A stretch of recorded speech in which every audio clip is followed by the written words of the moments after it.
네, 안녕하세요. 삼성증권 리서치센터 김지만 수석입니다. 2025년 채권시장 전망 말씀드리겠습니다. 크게 두 부분으로 미국 먼저 말씀드리고 한국을 설명드리겠습니다. 먼저 미국 채권시장 전망입니다. 얼마 전에 미국 큰 이벤트죠. 대선이 있었습니다. 대선 결과는 2016년하고 동일했습니다.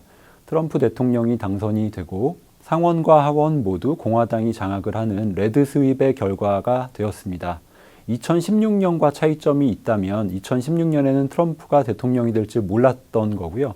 이번에는 어느 정도 알았기 때문에 채권 시장이 레드 스윕의 가능성을 반영해서 대선 전부터 금리가 상당히 많이 올랐다는 차이가 있습니다.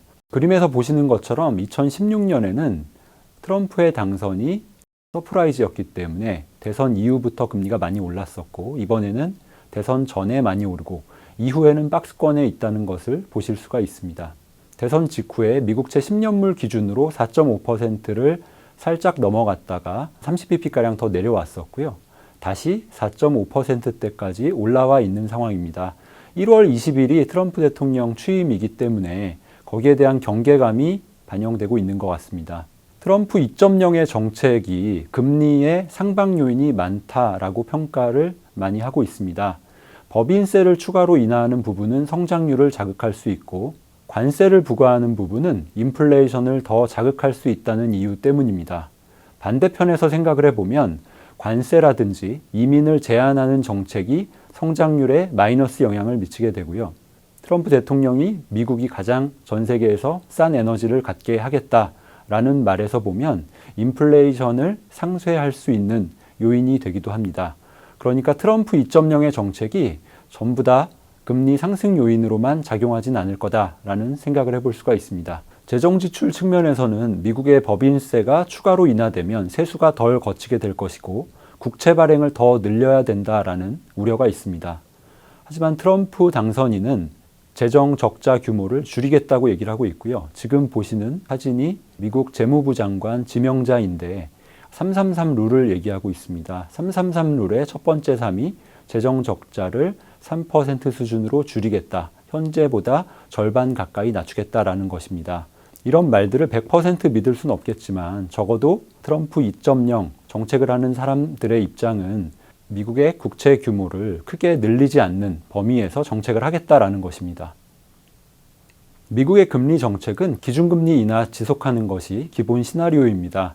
12월 FOMC를 전후로 해서 미국 금리 인하에 대한 전망이 조금 낮아지긴 했지만 내년에도 두 번의 금리 인하는 기대할 수 있다고 보고 있고요. 장기적으로 3% 중반까지 인하되는 흐름을 예상하고 있습니다. 수요 측면에서는 중국과 일본의 미국채 투자가 줄었지만 외국인 투자가 전혀 줄지 않은 것을 그림에서 확인하실 수가 있습니다.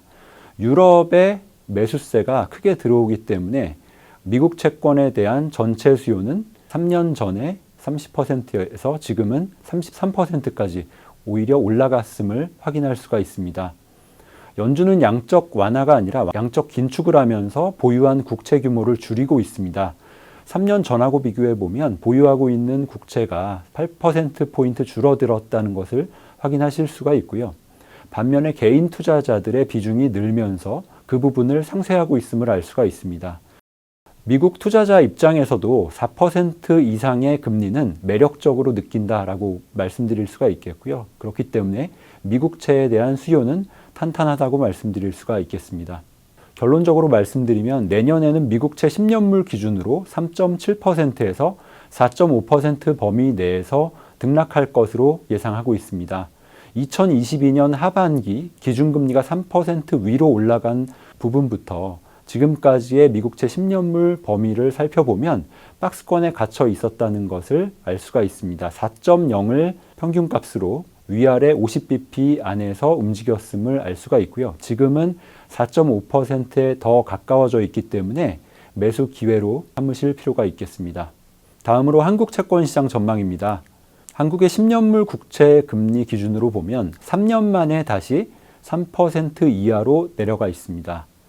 경제 여건이 변화하기 때문에 낮은 수준의 금리가 정당화되고 있음을 알 수가 있습니다. 얼마 전에 한국은행이 내년도 전망치를 발표를 했는데요. GDP 1.9%, CPI 1.9%로 전망하고 있습니다. 2026년도 숫자도 보면 1.8%의 성장과 1.9%의 물가를 얘기하고 있습니다.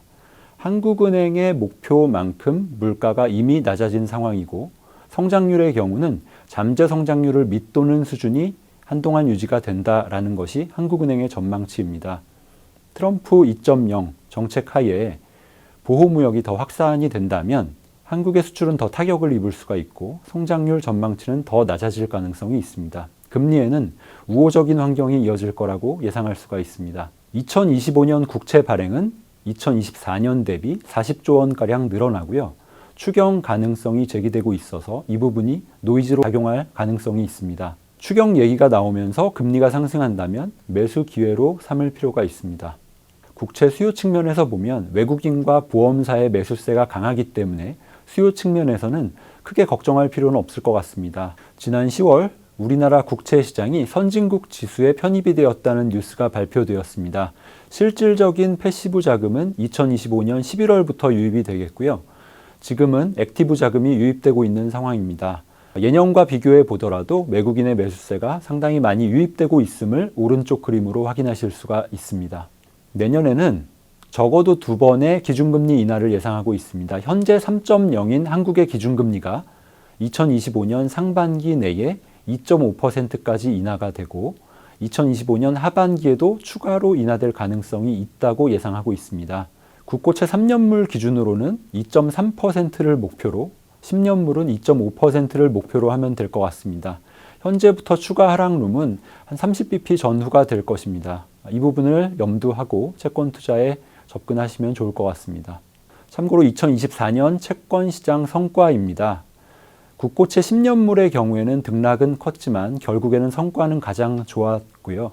단기채일수록 그리고 회사채 같은 경우도 꾸준히 우상향하는 그림을 보여줬습니다. 채권 투자에 나설 때는 이처럼 본인의 투자 성향과 금리 상황에 따라서 적정한 채권을 선택해서 투자하는 것이 중요합니다. 네, 이상으로 2025년 채권 시장 전망 말씀드렸습니다. 채권 시장에서도 성공적인 투자를 이어가셨으면 좋겠습니다. 감사합니다.